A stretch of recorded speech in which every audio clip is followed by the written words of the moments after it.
Welcome to another episode of On the Way Home. I am Michael Braithwaite from Blue Door, and today I am joined by a new colleague, Emmy Kelly from Blue Door. She is our COO from Blue Door, and she has graciously come in to help us out today, share her expertise, and be a great host on the way home.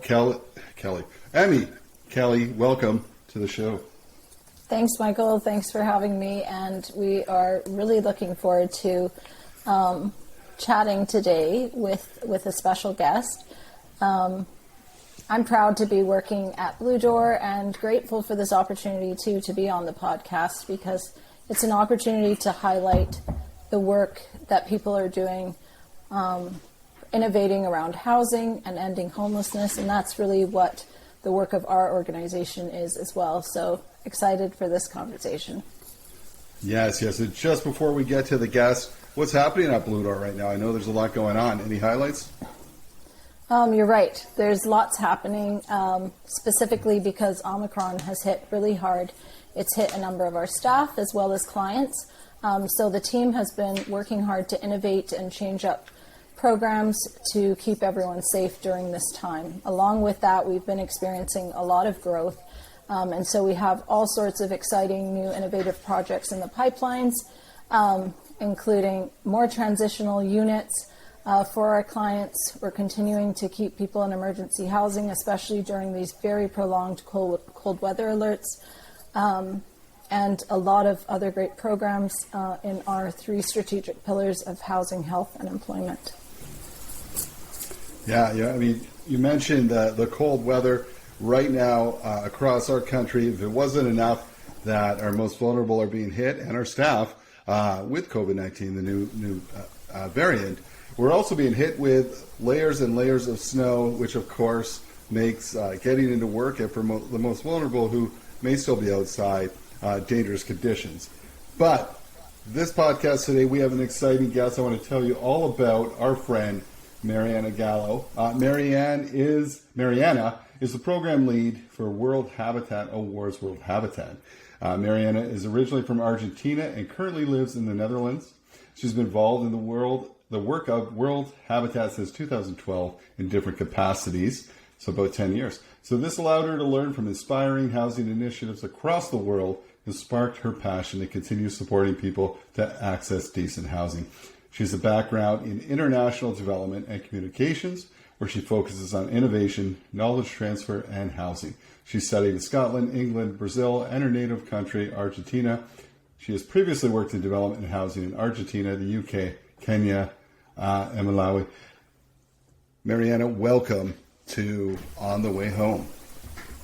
Thank you, Michael, and thank you, Emmy. I'm very happy to be here. So, yeah, great to have this invitation. That's a pretty incredible bio you have there. I'm actually half from the Netherlands, so we'll catch up sometime around what's going on there. But, you know, one thing that I find so interesting is that many of the people who work in this sector have a very personal experience with housing or homelessness. And so I guess our first question we wanted to ask you, what does home mean to you? Yeah, that's a really great question. I think it has so much to do with the work that we do, but also, as you said, the personal history. In my case, I've relocated to different countries 7 times in my life. So home is a different, I think, concept to a lot of people. And I would say for me, home is where you can be near or have the things that you care about the most, right? So for me, it's my son. So here I'm able to be near him and to do the job that I love. So really grateful to have that opportunity here. That's amazing. Thank you for sharing that. Why don't we talk about World Habitat a bit, where you work? Can you tell us a little bit about the organization and its work? Yes, of course. I think World Habitat is a very unique organization, and I think many people would say that about their their organization. But I think I'm convinced that we truly are. To be honest, we have a very small but very inspiring team. But also, it's about our commitment to sharing good ideas and good practice in housing. We have. You have some of my colleagues here before in the podcast, so you know a little. Hopefully people will know a little bit more, but we have programs that focus on ending homelessness, another program that focuses on supporting community-led housing, and then the program where I work, which is the World Habitat Awards, which covers a wide variety of housing issues and is all about inspiring people to share those solutions with those that need them the most. We are very independent and we really work very hard to help more people access those ideas, and I think that's really unique and very interesting. Yeah, it's incredible. I mean, I think people always talk about innovation and originality, and innovation does not mean that it's a brand new, fresh idea that someone hasn't done before. It really is maybe new to your area or new to your organization, and groups like World Habitat provide, you know, the opportunity, as you said, access across the world to, hey, this is what where great work is happening. Here's how they did it, and maybe others can borrow that and strike up that conversation and do something similar in their area. So you provide that platform, which is incredible. Now, listen, across the world right now, we are in the thick of award season, but I'm not talking about the Oscars. And we're way past the Emmys, except for the Emmy on this show. But we are talking about the World Habitat Awards that are coming up. What can you tell us about the World Habitat Awards? What are they all about? Why were they started? And and give us the inside track. What do you look for in a sure winner? Yes, I wish we were so glamorous as the other ones that you mentioned, but the reality is that we are as exciting, I would like to think. The World Habitat Awards started over 35 years ago, and it was originally a partnership with UN Habitat, which we continue until today. But originally, they were developed for a short period of time. It worked so well that we decided to continue them. And you can imagine how different it was, right? 35 years ago when we were trying to get submissions from all other countries. Luckily, nowadays my job is much easier, so I don't have to deal with fax and phone calls, but we can use email and stuff. But basically, yeah, we have a very long trajectory on these 35 years working with our main partner, which is UN Habitat, on the awards. We, as I said, more like we do as an organization, we look for innovative solutions, which, as you very well described, Michael, is not about an idea that is completely new, but perhaps ideas that have worked in other places, and sometimes people can twist them to fit a different context. But also we are looking at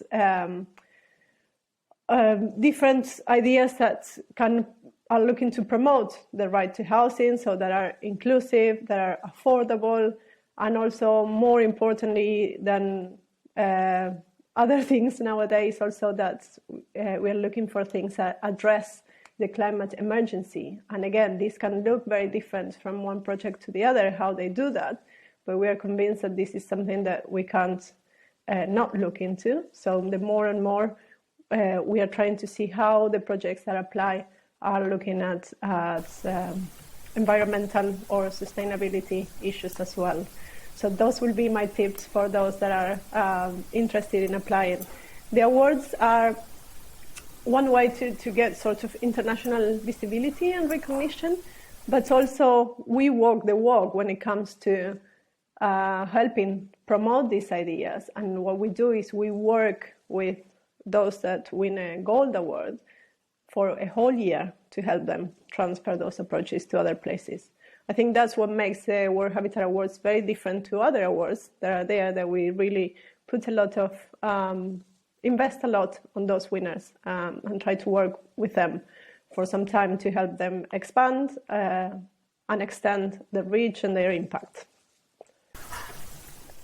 That is pretty incredible, and you'll likely have us gunning for one of the awards soon. I think, like you said, it's a great opportunity to provide visibility to groups that are doing such a great job and help to extend their reach.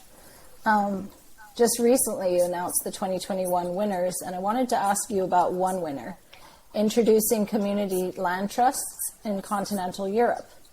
Do you think you can tell us a little bit about this project and why it was a winner? Yes, of course. I'm glad to talk about them. They are such an inspiring organization and such an inspiring project. So very happy that they have been chosen as winners, and I'm very happy that we will be working together this year. CLBT, that's the name of the organization behind it, Community Land Trust Brussels.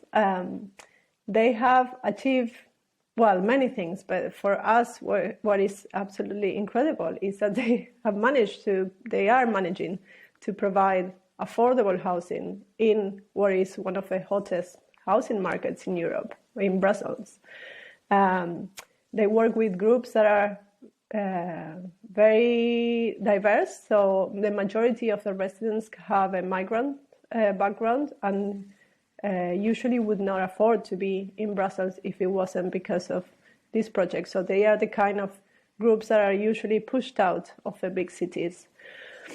So they have managed that through also a very strong partnership with the government that is allowing them to do this. But also I wanted to mention that for us, Outdoor Habitats, they are a bit of a success story for our work. So I was talking about how we've been running the awards for 35 years. And in 2009, I think it was,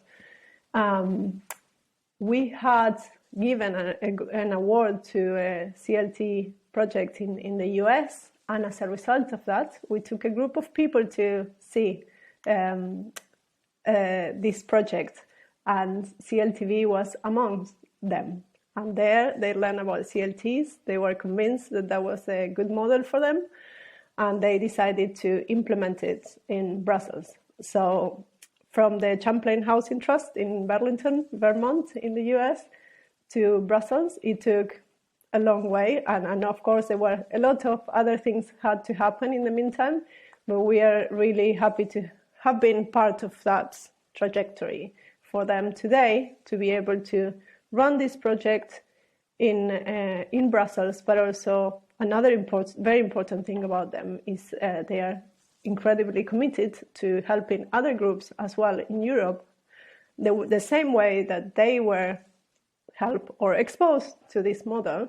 They are doing the same for others in Europe. So that's really inspiring and sort of everything we are looking for in a project. So yeah, that's CLTV. It's incredible. Yeah, very, very cool.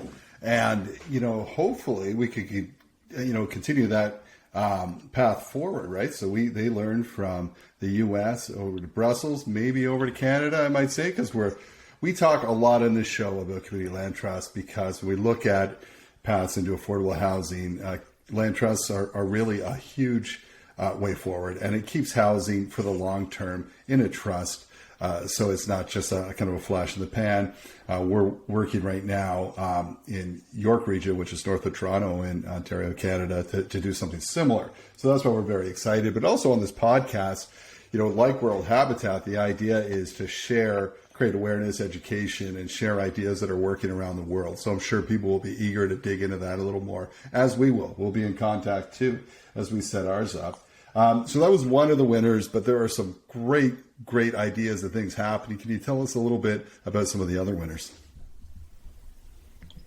Yeah, of course. We have a variety, let's say. So I'm sure people will find something that they can relate to, an element of many different things in this mix of a brilliant group of winners. Our other gold winner is a project advocating for the right to housing in Lebanon. It's called Housing Monitor. They also got a gold award last year. We also have a project supporting victims of domestic abuse in England called the Winner Group, and the project in Bhutan that is promoting comprehensive community development more in rural areas, starting by addressing the housing needs of people. So the project in Bhutan and the project in the UK got silver awards, two really amazing projects as well, but very different, as you can hear. We have our bronze winners. We have two projects that are focused on post-disaster reconstruction, one in Indonesia called ARCOM, the name of the organization, and another one in Mexico called Proyecto Vaca. We have a project addressing the issue of lack of sanitation in informal settlements in Argentina called Módulo Sanitario. And I think another one that is about affordable and incremental housing for low-income workers in the US called Mi Casita. So you can see there is a wide variety of issues. Of course, some of them have things in common, and one of the things we are doing soon is to bring them all together to help them connect and learn from each other. And in these cases, I usually find that there are more things in common than that you would guess, which is really also nice to see. Okay, so here's what I've learned so far. No red carpet.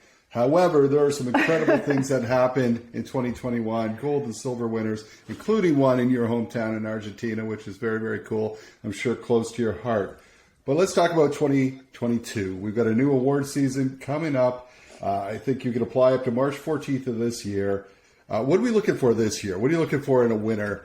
Can anyone apply? What are the rules? Yes, anyone can apply as long as you have any sort of project that is related to housing. And it's also important to know that we receive applications in English, Spanish, and French. So we try to get as many people as possible. I wish we could work in more languages, but that's we have our limitations as well in that respect.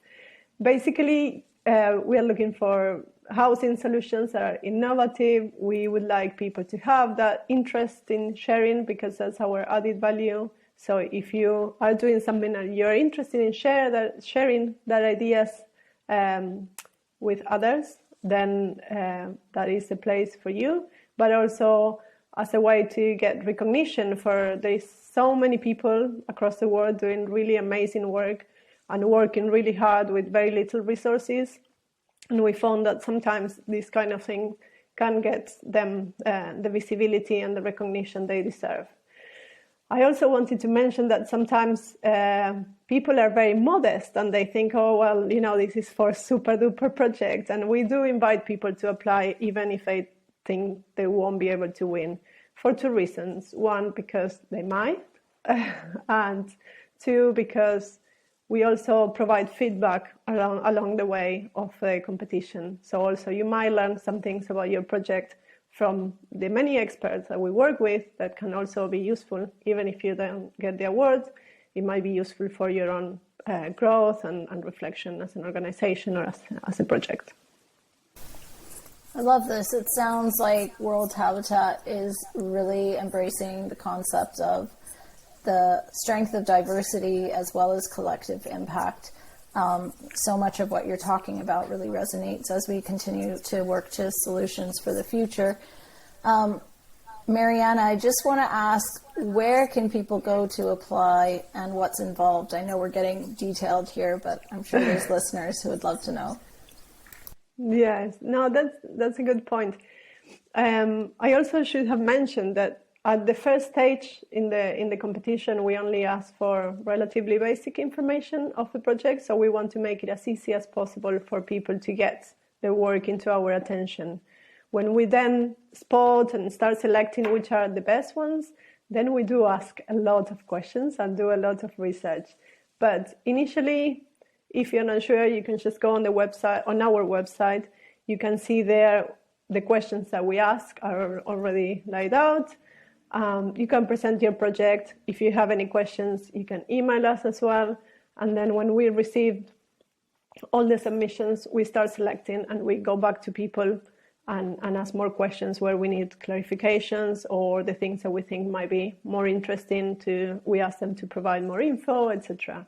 So everything should be quite clear on our website, and we also have a contact email address there for people to get in touch if they have any questions. Sometimes people ask, I'm not sure, this is a good moment for us to apply, and we can advise them. Sometimes it's worth waiting a little bit more until the project is developed. Sometimes we just tell them to come in as they are. That's awesome. So can I guess that, people who want to check the work of previous winners or to find out about the awesome work of World Habitat, would they go to your website as well, or are there other resources they should check out? And if the website, do you want to share that with everyone? Sure. Our website has information, very detailed information in some cases, of winners for the past 35 years. So you should be working in housing, you should be able to find something there that is of interest. It's www.world/habitat.org, and we have there the submission form for the awards, but also a database of all the previous winners and finalists of 35 years, which is an amazing source of information for anyone working in the sector. So at the moment it's slightly difficult to navigate, but we're working on that. And but we hope that people can really make use of that. We know that many people do, but it's there for helping people in other places to take some of those ideas. Very, very cool. Now, you apply March 14th is the deadline for anyone applying. When do we find out? When are the winners announced, actually? Like, how far after that? Is it the 15th of March, or I assume it's a little further down? No, it's actually the end of a year. So something that I should have said about our competition is that it's very, it has a very good reputation because we have so many stages and so many experts involved, which means that from when you submit your project between now and March 14th, then from then on we take over and we work so hard in assessing and bringing people to look at these projects that we end up at the end of the year announcing the winners. So throughout the year, if your project moves forward in the competition, we'll be contacting you, maybe even visiting those projects and trying to find as much information as possible. At the end of the year, we announce the winners, and then we move on to the next cycle and to work with those gold winners to help them promote their initiatives. So you get to work with us for about 2 years, at least. Ah, very cool, very cool. Last question, is there a trophy? And if so, how big? There is a trophy. It's a beautiful one. It's quite big, actually. We usually carry it on the plane, and we always have a bit of a hassle with it, and then give it to the very happy trophy recipient, and they have to take it home, but they do in a happy way. There's a trophy, there's a monetary prize, and we usually invite gold winners to attend an international event and receive the trophy in their hand in front of a global audience, which is also a nice bonus. That way you can avoid carrying it on the plane, eh? Exactly. Exactly. That is so much better than an Oscar. I think you were underselling the beginning. Who needs red carpets? I'm hoping the kind of trophy it is, you can drink champagne out of it in celebration. But hey, thank you so much, Mariana, for coming on, for telling us about these awards. Listen, I encourage everyone to apply. We have some great stuff happening across Canada and around the world. And as you said, I think sometimes people think, it's not really a big deal. But let's celebrate these big deals and share them around the world. And that's really how we're going to make some inroads into preventing and ending homelessness. Thank you so much for sharing all that information and for joining the show today and for what you do. World Habitat Awards are amazing, and it's great to know they're out there. Thank you very much. I do hope we receive a lot of submissions from Canada, and maybe in a year's time I can be talking about them with you again. Thank you, everyone. Thank you, Michael. You're always welcome back to talk about the 2022 winners. Thank you for your time. Wow. Thank you. Bye-bye. Well, Emmy, I don't know about you, but I've got a bunch of ideas percolating in my head around submissions we can make for this award. And if we listen, let's just say we are successful. You know that trophy will be beside me in every Zoom call and every meeting for the next 5 to 10 years, right? We'll have to fight. Share. No, that's amazing work. Copies. I really love how they're highlighting just so many different organizations and the work. It's not like a certain cookie cutter type of thing that you have to do or be to apply. No, right? And different things work in different parts of the world, like you said. Or you could take an idea, you could tweak it a little bit, and it might work a little differently for that area. But she said, look through the archives. 35 years, did she say, of this work? Yeah. You know, think of all the ideas in there. There's something for everyone. Check it out on the World Habitat site. And March 14th is the deadline.